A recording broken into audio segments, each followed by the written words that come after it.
History of psychology. History of psychology को start करने से पहले हम पहले साइकोलॉजी को डिफाइन करेंगे, ताकि हमें कुछ कॉन्सेप्ट्स जो हैं साइकोलॉजी को लेके वो क्लियर हो जाएं, हमारी एक बेस बन जाए ना साइकोलॉजी को स्टार्ट करने से पहले। तो स्टार्ट करते हैं अपने लेक्चर को बाकायदा। What is psychology? साइकोलॉजी क्या है इसको समझते हैं, लेकिन उससे पहले थोड़ी सी आप इसका इंट्रोडक्शन, इसका एक ग्राउंड बनाते हैं। Human behaviour is a complex phenomena. हमारा जो बिहेवियर है ये एक कम्प्लेक्स फिनोमिना है, एक कम्प्लेक्स चीज है।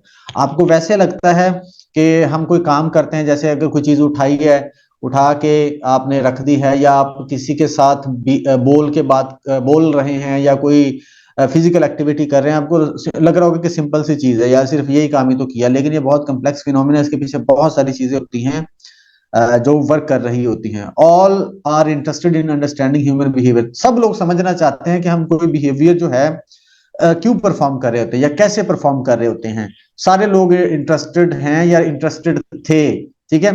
Primarily it was the philosopher. सबसे पहले जो ये इंटरेस्ट लिया है वो फिलोसफर्स ने।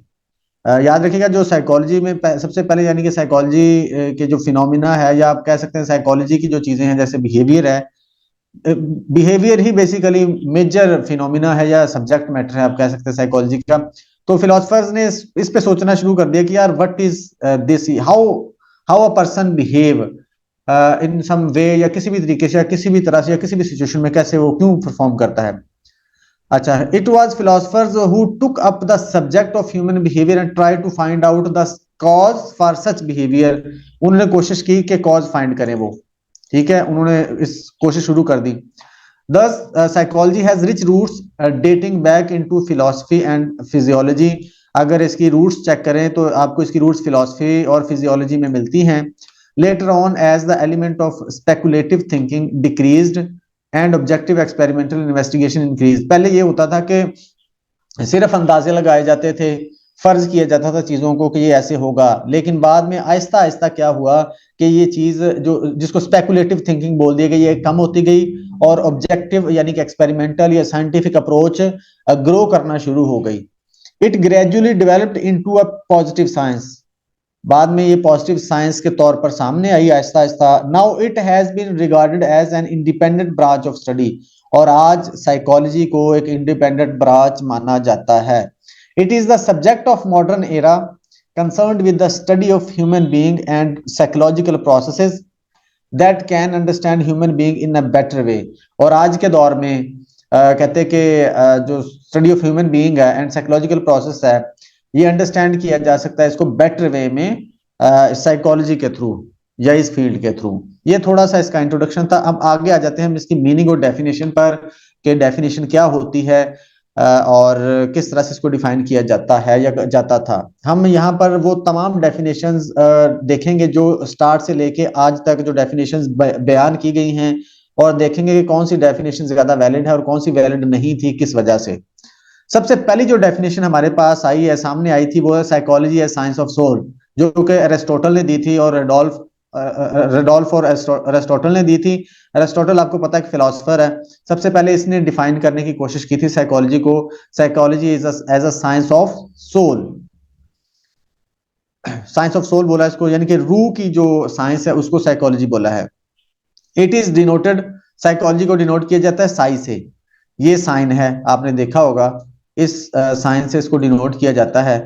The first letter of the Greek word psyche, ये ग्रीक वर्ड जो है ना साइक, उसका फर्स्ट लेटर है, from which the term psychology is drive, जिससे साइकोलॉजी को ड्राइव किया गया है। Is commonly associated with the field of psychology. ये साइकोलॉजी के लिए ही इस साइन को यूज किया जाता है, ठीक है। अब आ जाते हैं उस डेफिनेशन की तरफ। Psychology science of soul Aristotle ने दिया था। Psychology has come from the Greek word psyche which mean soul. Greek word से लिया गया है। याद रखिएगा, ये क्वेश्चन भी आ जाता है कि जो साइकोलॉजी है किस लैंग्वेज का आप कह सकते हैं कि वर्ड है, तो वो ग्रीक वर्ड है या लैटिन वर्ड है। बहुत दफा ये कंफ्यूजन हो जाती है, तो ग्रीक वर्ड है ये साइक, विच मीन सोल, साइक का मतलब सोल होता है, and logos which mean study, to study. तो इसका मतलब क्या हो गया, psychology mean study of soul, इसको स्टडी ऑफ सोल कहा जाता था।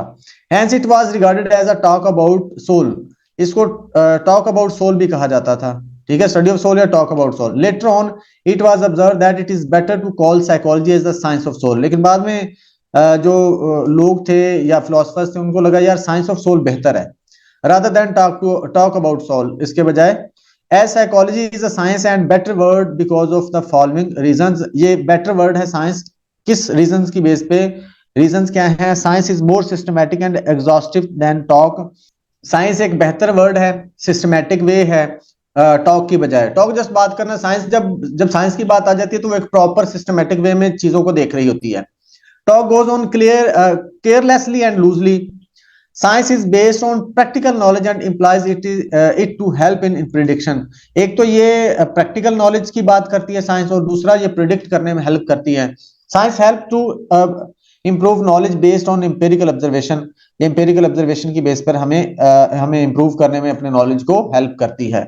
इसलिए कहते हैं कि साइंस बेहतर है बजाय टॉक के, बजाय मतलब के टॉक ऑफ साइकोलॉजी या talk of soul. Science of soul कहते हैं बेहतर है। अच्छा, अब आ जाते हैं इसका जो इशू था। But the definition of considering psychology as the science of study of soul was rejected because of the following reasons। इसको रिजेक्ट कर दिया गया था बाद में। क्यों? किन रीजंस की बेस पे? वो रीजंस देख लेते हैं। Nature, origin and place of soul are not known. कोई नहीं जानता था कि नेचर क्या है सोल की, ओरिजिन क्या है या प्लेस क्या है सोल की, ठीक है, कोई नहीं जानता था। ये भी एक रीजन थी। It has no physical existence, it can not seen and heard, it has no height and volume, it is a metaphysical concept. ना इसको देखा जा सकता है, ना ये फिजिकली एग्जिस्ट करती है, ना सुना जा सकता है, ना इसकी हाइट है, ना वॉल्यूम है। बेसिकली ये एक मेटाफिजिकल कॉन्सेप्ट है, यानी कि वो कहना ये चाह रहे थे कि इसको ऑब्जर्व नहीं किया जा सकता। ठीक है, तो ये भी एक रीजन थी। उसके बाद सेकंड रीजन क्या थी? It is a theological concept based on certain theories of religion and relationship to God. ये रिलीजन एक रिलीजियस पर्सपेक्टिव था, गॉड से रिलेटेड पर्सपेक्टिव था। That make psychology more of the religion than a science. वो कहते हैं कि अगर हम इसको साइंस ऑफ सोल माने तो फिर ये एक रिलीजन की तरफ जाएगी बात, ना कि साइंस की तरफ। तो ये भी एक रीजन थी इस डेफिनेशन को रिजेक्ट करने की। अच्छा, soul makes the science speculative as it is can not be verified. जो सोल है ना, अगर हम साइंस की बात कर रहे हैं ना, क्योंकि उन्होंने बोला साइंस ऑफ सोल, अंडरस्टैंड कीजिएगा, साइंस ऑफ सोल बोला, आपसे ये सवाल किया जा सकता है कि why experts rejected the definition of psychology which is science of soul। क्यों रिजेक्ट कर दी गई थी? तो आप कह सकते हैं कि एक तरफ तो साइंस कह रहे हैं, दूसरी तरफ वो कह रहे हैं सोल। और साइंस उसी चीज को डील करती है, जो उसी चीज को मानती है जिसको फिजिकली देखा जा सके, मेजर किया जा सके, या फिर उसको ऑब्जर्व किया जा सके, ठीक है, जिसका कोई वॉल्यूम हो। बेसिकली ये कि जिसको जिस पर एक्सपेरिमेंट किया जा सके, जिसको एक्सपीरियंस किया जा सके, दैट इज वो कहते हैं कि कंसीडर करेगी साइंस उसको। ठीक है, सोल को एक्सपीरियंस भी नहीं किया जा सकता, देखा भी नहीं जा सकता, उसको वेरीफाई भी नहीं किया जा सकता, ठीक है, टेस्ट भी नहीं किया जा सकता। तो इसलिए वो कहते हैं कि जब हम साइंस की बात करते हैं तो साइंस, फिर जो सोल है साइंस के पैमानों पर पूरा नहीं उतरती। That's why we can not consider this definition. ठीक है, तो इस वजह से उन्होंने फिर इसको रिजेक्ट कर दिया था। क्लियर है ये बात? आपने ना सिर्फ टेस्ट की तैयारी करनी है, साथ साथ इंटरव्यू की भी तैयारी करनी है। तो हम इंटरव्यू के पॉइंट ऑफ व्यू से भी क्वेश्चंस को देखते जाएंगे साथ साथ। जैसे मैंने अभी आपको बताया, ये बहुत बेसिक क्वेश्चन है, बहुत सारे लोगों को पता ही नहीं होता। आपसे पूछा जा सकता है जी सबसे पहली डेफिनेशन क्या थी, एक तो क्वेश्चन ये बन गया। उसके बाद ये डेफिनेशन दी किसने थी, एक ये क्वेश्चन बन गया। ठीक है, उसके बाद साइंस ऑफ सोल, क्या सोल साइंस के पैमानों पे पूरा उतरती है? अब जैसा कि मैंने आपको बताया, तो आप उसको बता सकते हैं कि पूरा नहीं उतरती है। अब वो पूछ सकते हैं कि how you can say that के soul can not, science can not consider the soul. तो कैसे आप कह सकते हैं? तो आप उनको फिर बताओगे कि सोल जो है मेटाफिजिकल कॉन्सेप्ट है, इसको ना ऑब्जर्व किया जा सकता है, ना मेजर किया जा सकता, ना वेरीफाई किया जा सकता है। ठीक है, तो फिर ये साइंस के पैमानों पे पूरा नहीं उतरती, इसलिए इस डेफिनेशन को रिजेक्ट कर दिया गया था। तो इस तरह से आपने एक ही लाइन के अंदर से कितनी सारी चीजें निकालनी हैं, जैसे अभी मैंने आपको बताया। ठीक है, तो ये बेसिकली फिर आपको एक स्ट्रॉन्ग बेस देगी अपने सब्जेक्ट्स को लेके, इस तरह की चीजें, यानी कि इस अप्रोच के साथ देखेंगे। तो सेकंड डेफिनेशन की तरफ आ जाते हैं। एक डेफिनेशन तो ये होगी साइंस ऑफ सोल। ठीक है, इसको मैं नंबरिंग कर देता हूं, कंफ्यूजन होइएगा। ये हो गया कि डेफिनेशन। दूसरी डेफिनेशन आ गई जनाब हमारे पास, ये psychology as science of mind. एक और फिर उसके बाद सोल के बाद डेफिनेशन आगे जनाब साइकोलॉजी या साइंस ऑफ माइंड जो विलियम जेम्स ने दी थी। विलियम जेम्स का कहना था कि science of mind as psychology. The term mind was considered better and it was substituted for soul. Soul का सब्स्टिट्यूट ही एक तलाश किया गया और बेटर वर्ड तलाश किया गया माइंड को। Hence the study of soul psychology change to the study of mind. फिर साइकोलॉजी स्टडी ऑफ सोल से स्टडी ऑफ माइंड में चेंज हो गई definition. Various views about mind, mind के बारे में भी डिफरेंट लोगों के व्यूज हैं। लेमैन्स व्यू क्या है? लेमैन ने व्यू दिया इस बारे में, mind is something in the body और हार्ट विच फील्स और एक्ट्स। इसको फील किया जा सकता है, एक्ट किया जा सकता है। If mind means something mysterious to ourselves it would be just the same as soul. वो कहते हैं कि अगर ये मिस्टीरियस है ना तो ये फिर सोल की तरह ही होगा, ठीक है। अगर हम इसको फील ना कर सके तो फिर ये सोल की तरह ही होगा। Has this definition again got rejected. तो फिर ये डेफिनेशन रिजेक्ट हो जाती है। क्यों? क्योंकि माइंड को भी उस तरह से मेजर नहीं किया जा सकता, वेरीफाई नहीं किया जा सकता या स्टडी नहीं किया जा सकता। ये भी डेफिनेशन फिर उस पैमाने पर पूरा नहीं उतरती। डेफिनेशन ऐसी होती है कि वो मतलब कि क्लियरली उस पर क्रिटिसिज्म ना हो सके या बहुत कम हो सके या उसको बिल्कुल भी रिजेक्ट ना किया जा सके। अच्छा, psychologist view mind is combination of sum total of mental processes. Psychologist का कहना है कि जो माइंड है ना ये कुछ प्रोसेसेस का मजमुआ है। It stands for personal experience of man, for example player, pain, wishes, hope, expectations, ये यही कहते हैं है mind basically. Many other characteristics and mental processes were also explained before rejecting the definition. कुछ और फैक्टर्स भी हैं जो बयान किए गए, जैसे कॉन्टिन्यूटी, यूनिटी, इमेटेरियल, उसके बाद प्राइवेट, ये सारी चीजें माइंड से रिलेटेड हैं, ठीक है। तो इसको भी रिजेक्ट कर दिया गया क्योंकि ये भी डेफिनेशन पर पूरा नहीं उतरता। या साइंस ऑफ माइंड आप कह सकते हैं या स्टडी ऑफ माइंड उस पर पूरा नहीं उतरता क्योंकि इसको भी क्लियरली या कंप्लीटली नहीं किया जा सकता डिफाइन या मेजर। इसका क्रिटिसिज्म भी था, माइंड इज सब्जेक्टिव। क्या क्रिटिसिज्म था इस डेफिनेशन का? कि माइंड क्या है? सब्जेक्टिव फिनोमिना है। सब्जेक्टिव का क्या मतलब होता है? We can know our own mind but not the others. हम खुद के बारे में तो जान सकते हैं, हमें पता है हमारे माइंड के अंदर क्या चल रहा है, what is basically happening in our mind. We can aware, we कह सकते हैं कि we can study our own mind but we can not study others mind, ठीक है। So it is half true. अब ये कि इसमें ये कहते हैं ये बात तो ठीक है कि अगर किसी ने खुद के माइंड को स्टडी करना है तो वो तो कर सकता है, लेकिन खुद के माइंड को ही स्टडी करना तो कंप्लीट नहीं ना होगा, कंप्लीट डेफिनेशन या कंप्लीट फिनोमेना नहीं होगा, हमें दूसरों को भी स्टडी करना होता है। उसके बाद सेकंड क्रिटिसिज्म क्या था? Mind employees continuity and unity. Mind employees continuity and unity but it is lacking in abnormal human behaviour. वो कहते हैं ठीक है कंटिन्यूटी भी है इसमें, यूनिटी भी है, यानी कि ठीक है इसको स्टडी किया जा सकता है, समझा जा सकता है, लेकिन यानी कि एक तो ये है ना कि इसको समझा जा सकता है लेकिन समझा खुद के माइंड को सकता है, समझा जा सकता है बेहतर में अपने माइंड के बारे में आप खुद बता सकते हैं, दूसरे के बारे में नहीं बता सकते। अब वो अगले से अगर आप पूछेंगे तो हो सकता है वो गलत बता दे। एक तो ये चीज थी। दूसरी चीज थी but it is lacking in abnormal human being. अब वो कहते हैं कि जो लोग एबनॉर्मल होते हैं ना, आप उनके माइंड को कैसे स्टडी करेंगे? मिसाल के तौर पर आप तो कर ही नहीं सकते, इसका मतलब फिर आप उससे पूछेंगे। जब आप उससे पूछेंगे तो इसका मतलब वो बंदा नॉर्मल होना चाहिए। तो जब एबनॉर्मल भी बंदे को के माइंड को आप स्टडी करने की कोशिश करेंगे तो एबनॉर्मल बंदा तो आपको बता ही नहीं पाएगा कि उसके माइंड में क्या चल रहा है, या वो आपको गलत गाइड कर देगा। तो ये भी एक लैग कर रही थी चीज उसमें। उसके बाद थेरीज एंड एनिमल्स। आप वो कहते हैं कि एनिमल्स के माइंड को भी स्टडी नहीं कर सकते। इसके अलावा जनाब आप बच्चों के माइंड को भी स्टडी नहीं कर सकते, ठीक है। वो ये सारी इसकी क्रिटिसिज्म थे माइंड वाली जो डेफिनेशन थी, तो इसलिए इसको भी रिजेक्ट कर दिया गया था। आगे बढ़ते हैं, थर्ड डेफिनेशन ऑफ साइकोलॉजी। उसके बाद थर्ड डेफिनेशन आगे फिर साइकोलॉजी है साइंस ऑफ कॉन्शियसनेस। कॉन्शियसनेस की डेफिनेशन, कॉन्शियसनेस की स्टडी बोला गया साइकोलॉजी को, या साइंस बोला गया, जिसको विलियम वुड ने बोला था। विलियम वुड ने ये डेफिनेशन दी थी। Since 1857 psychology was defined as science of consciousness. Consciousness क्या होता है? Refers to the awareness to self और अदर्स। दूसरों के बारे में और अपने बारे में जानना, ये बेसिकली कॉन्शियसनेस होता है। Hence the conscious stands for inner experience of man. ये इनर एक्सपीरियंस होता है बेसिकली, यानी कि his thoughts, feelings and memories आप बेसिकली आप एट एट द टाइम या एट द मोमेंट आप क्या सोच रहे हैं, फील कर रहे हैं, आपके माइंड में क्या है, दैट इज, आप कह सकते हैं अवेयरनेस, योर कॉन्शियसनेस, या आपके माइंड में क्या है या आपकी मेमोरी में क्या क्या चीज आपको याद है, क्या याद नहीं है, दैट इज कॉन्शियसनेस। ठीक है।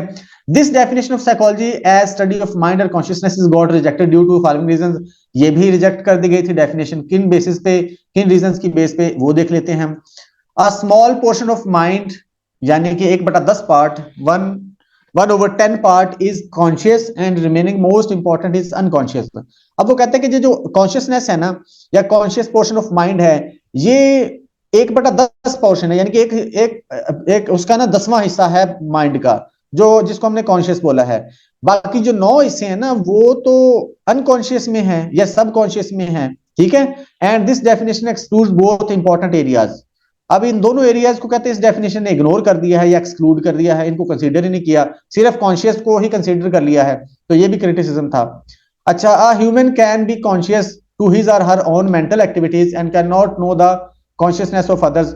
खुद के बारे में तो आप जान सकते हो, दूसरों के बारे में नहीं जान सकते, ये भी एक क्रिटिसिज्म था। This method is like to introspection which is most subjective and least scientific method.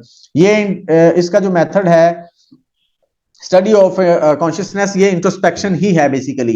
और इंट्रोस्पेक्शन क्या है? इंट्रोस्पेक्शन एक सब्जेक्टिव और लीस्ट साइंटिफिक मेथड है, जो कि एक बहुत अच्छा या वैलिड मेथड नहीं माना जाता। तो इसलिए ये डेफिनेशन भी सही नहीं मानी गई। अच्छा, साइकोलॉजी है science of immediate experience with conscious being the main subject matter. ये कॉन्शियस की स्टडी वही वाली बात है, ये विलियम वुड ने डेफिनेशन दी थी। Psychology is the science of conscious experience which is dependent upon the experiencing person. ये एक और डेफिनेशन है कि साइकोलॉजी क्या है? कॉन्शियस एक्सपीरियंस है, but it depends upon the experiencing person. वो कहते हैं वही वाली बात कि ये उस बंदे पर डिपेंड करेगी जो एक्सपीरियंस कर रहा है। यानी कि अगर मेरे माइंड की बात होगी तो सिर्फ मैं ही बता सकूंगा आपको कि मेरे माइंड में क्या चल रहा है, मेरे पे डिपेंड करेगी ये स्टडी। ठीक है, ये डेफिनेशन या मेरे कॉन्शियस की स्टडी मेरे पे डिपेंड करेगी अगर आपने मुझे स्टडी करना है। तो वो इसलिए कह रहा है कि it is dependent upon the experiencing person, जो एक्सपीरियंस कर रहा है उस पर डिपेंड करेगी। तो ये दी थी विलियम वुड के जो शागिर्द थे टिचनर, सॉरी टिचनर ने डेफिनेशन दी थी। अब आ जाते हैं फोर्थ डेफिनेशन। फोर्थ डेफिनेशन जो इन तीनों के बाद आई है, साइकोलॉजी है साइंस ऑफ बिहेवियर। जब भी वॉटसन ने दी थी, इसने बोला कि साइकोलॉजी क्या है? वो साइंस ऑफ बिहेवियर है। This is the most accepted definition of psychology. ये वो डेफिनेशन है जिस पर बहुत कम क्रिटिसिज्म हुआ है in modern era. Behaviour according to Woodworth is the collective nature of various types of activities. हमारे डिफरेंट वुडवर्थ के अकॉर्डिंग जो बिहेवियर है ना, वो डिफरेंट एक्टिविटीज या डिफरेंट पार्ट्स का की कलेक्शन है। ठीक है। मिसाल के तौर पर कॉग्निटिव, कॉग्निटिव एंड इफेक्टिव, ये तीनों मिलके जो कंपोनेंट्स है ना, मिलके एक बिहेवियर डिफाइन करते हैं। डूइंग एंड फीलिंग, यानी कि नोइंग, डूइंग एंड फीलिंग, ये सारे बिहेवियर है हमारे, ये तीनों मिलके ही काम कर रहे होते हैं। अच्छा, behaviour is classified in the following 3 categories. 3 categories में इसको डिफाइन किया गया है या डिवाइड किया गया है। एक बिहेवियर होता है cognitive behaviour, it is concerned with knowing and thinking aspects. हमारे जो मेंटल प्रोसेस जैसे प्रॉब्लम सॉल्विंग वगैरह, ये कॉग्निटिव बिहेवियर होता है हमारा। उसके बाद affective behaviour, it is concerned with feeling, anger, fear, jealousy, ये सारे हमारे अफेक्टिव बिहेवियर है। उसके बाद cognitive behaviour, it is concerned with motor activity, हम जो एक्ट कर रहे हैं, परफॉर्म कर रहे हैं, that is cognitive behaviour. Cognitive हमारा जो माइंड के अंदर जो बिहेवियर चल रहे होते हैं, जैसे कि माइंड की जो करेक्टरिस्टिक्स हैं, कॉन्शियसनेस की जो करेक्टरिस्टिक्स, जैसे प्रॉब्लम सॉल्विंग है, मेमोरी है, थिंकिंग है, ये सारी। उसके बाद अफेक्टिव बिहेवियर, फीलिंग जैसा कि एंगर, फियर, जेलसी वगैरह। उसके बाद जनाब कॉग्निटिव बिहेवियर जो हम प्रैक्टिकली करते हैं। It should be noted that no piece of behaviour is purely of one category. वो कहते हैं कि जो बिहेवियर है ना, हमने ऊपर डिफाइन किया है, ये कोई एक कैटेगरी नहीं होगी। ये नहीं होगा कि कॉग्निटिव बिहेवियर को आप सिर्फ बिहेवियर कहें। वो कहते हैं कि ये तीनों एलिमेंट्स मिलके, या एक से ज्यादा, या 2 या 3, या सारे मिलजुल के एक बिहेवियर को डिफाइन कर रहे होते हैं। ठीक है, तीनों रोल प्ले कर रहे होते हैं। अच्छा, psychology science of behaviour has been defined by various psychologist. कुछ लोगों ने behaviour of psychology is the behaviour of science बयान किया है, डिफाइन किया है। कौन कौन से लोग हैं वो देख लेते हैं। Psychology is the positive science of behaviour, ये वॉटसन ने बोला था। ये जो डेफिनेशन नीचे लिखी है ना, याद रखिएगा, आपको क्वेश्चन पूछा जा सकता है कि ये वाली डेफिनेशन किसने दी है, तो इसको भी आपने अच्छे से रट्टा लगाना है। Psychology is the science of behaviour and experience, ये स्किनर ने बोला है। Psychology is concerned with the scientific investigation of behaviour, ये बोला है मन ने। Psychology is the study of human behaviour and human relationship, ये क्रो एंड क्रो ने बोला है। Psychology is concerned with observable human behaviour, ये गैरिसन और उसके जो कुछ साथी उन्होंने बोला है। Psychology is concerned with observable human behaviour, इसी तरह की बात जेबी वॉटसन ने भी की है। If we analyze the definition of psychology given by different psychologists, we shall come to the following conclusions. हम कुछ conclusions पर पहुंचते हैं जो हमने definition ऊपर देखी हैं। Psychology is regarded as science. Psychology basically science है। It is positive and empirical science. It is branch of natural science. It is the science of behavior and not of matter. ये behavior की science है, matter की नहीं है। It cannot called pure science. ये pure science नहीं है, इसको कहेंगे जैसे mathematics और chemistry होती है। It studies physical, mental, emotional and social behavior. It studies cognitive activities like memory, thinking, imagination, learning, intelligence as well as psychophysiological characteristics of the individual. It studies the behavior of human being and animals. ये study करती है human के behaviour को और animals के behaviour को। अब आ जाते हैं उस डेफिनेशन की तरफ जो आजकल मानी जाती है या आजकल जो डेफिनेशन चल रही है, जिसको ऑलमोस्ट सभी लोग मानते हैं, वो है जनाब, डेफिनेशन है psychology is the study of mind and behaviour. That is the most, आप कह सकते हैं, valid definition of psychology in the current area या इन द करंट, आप कह सकते हैं, century. Psychology is the study of mind and behaviour, ये वो डेफिनेशन है। ये जो हमने ऊपर बिहेवियर की डेफिनेशन देखी है ना, इसका क्रिटिसिज्म शायद मैं यहाँ पर लिखना भूल गया।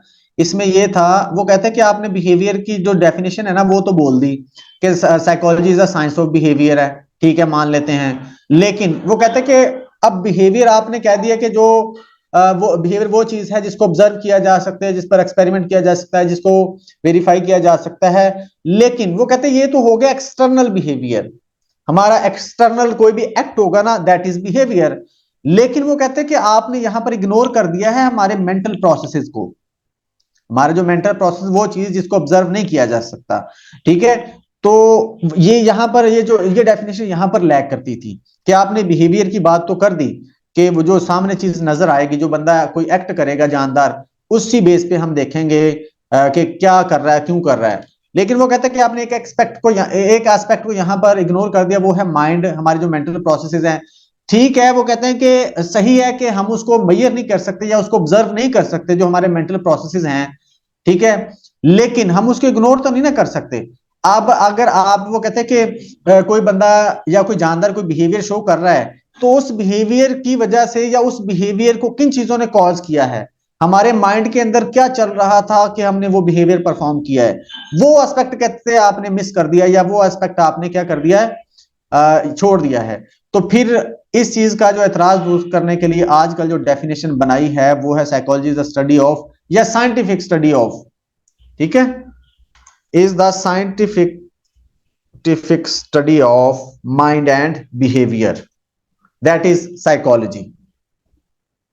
It's subject matter includes the behaviour of human and non humans, इसमें ह्यूमंस भी आ जाएंगे, नॉन ह्यूमंस यानी कि जानवर, both conscious and unconscious phenomena, conscious और unconscious phenomena and mental processes such as thought, feeling and motives, ये सारी चीजें इसके अंदर आ जाती हैं और पीछे बचता है कुछ नहीं है, ठीक है। तो सारा चीज, हर चीज इसके अंदर आ गई है, ठीक है। Psychology is an academic discipline of immense scope crossing the boundaries between the natural and social sciences, यानी कि बहुत इसका स्कोप है, मतलब आप कह सकते हैं कि ये बहुत ग्रो कर रही है ये वाली जो फील्ड है ना साइकोलॉजी। तो ये बेसिकली यहां तक जो चीज ज्यादा इंपॉर्टेंट अंडरस्टैंड करने वाली, जब ये डेफिनेशन हम देते हैं ना, scientific study of mind and behaviour, अगर आपसे पूछे कि ये डेफिनेशन कैसे बेहतर है, ठीक है, तो आप इसको डिफाइन कर सकते हो। वो जो पीछे सारी डेफिनेशन मैंने बताई है ना, आप उन सबको डिफाइन करना आना चाहिए आपको पता होना चाहिए डेफिनेशन क्यों रिजेक्ट हुई हैं और किस बेस पे रिजेक्ट हुई हैं, क्रिटिसिज्म सारा आपको पता होना चाहिए, लॉजिक होनी चाहिए आपके पास। और ये डेफिनेशन अगर आपसे पूछे कि यार ये डेफिनेशन अच्छी क्यों मानी जाती है या सबसे बेहतर डेफिनेशन ये क्यों मानी जाती है, तो फिर आप बताएंगे कि इसके अंदर एक तो यह कि बिहेवियर आ जाता है ह्यूमन और नॉन ह्यूमंस का, और जो उसके बाद मेंटल फिनोमिना, कॉन्शियस और अनकॉन्शियस दोनों फिनोमिनाज आ जाते हैं इसके अंदर, मेंटल प्रोसेसेस आ जाते हैं, फीलिंग्स, थॉट और मोटिव वगैरह। तो इसके बाद तो कुछ बचता ही नहीं पीछे। तो यानी कि हर चीज एक जानदार की इसके अंदर कवर हो गई इस डेफिनेशन के अंदर, तो फिर हम ये कह सकते हैं कि that's why this is the most valid definition of psychology. हो सकता है कल को इससे भी अच्छी डेफिनेशन आ जाए, ठीक है, तो हम ये नहीं कहेंगे कि this is the only best definition of psychology, तो हम ये कह सकते हैं most valid definition of psychology is scientific study of mind and behaviour. यहां तक कोई क्वेश्चन है तो आप लोग लिख के पूछ सकते हैं, अगर क्लियर हो गया तो फिर भी बताएं, ओके या यस लिख दें। ये समझ लें कि डेफिनेशन की हिस्ट्री तो क्लियर होगी आपकी, कंफर्म होगी, यानी कि वो आपका एंड हो गया हमारा, कि डेफिनेशन बेसिकली साइकोलॉजी की डेफिनेशन कैसे इमर्ज की है, पहली डेफिनेशन क्या थी और आज की आखिरी डेफिनेशन क्या है, और ये डेफिनेशन कैसे कैसे रिजेक्ट हुई है वो भी आपको क्लियर हो जाना चाहिए, कौन सी डेफिनेशन क्यों बेहतर है या क्यों रिजेक्ट की गई ये भी आपको पता होना चाहिए। अब आ जाते हैं गोल्स ऑफ साइकोलॉजी।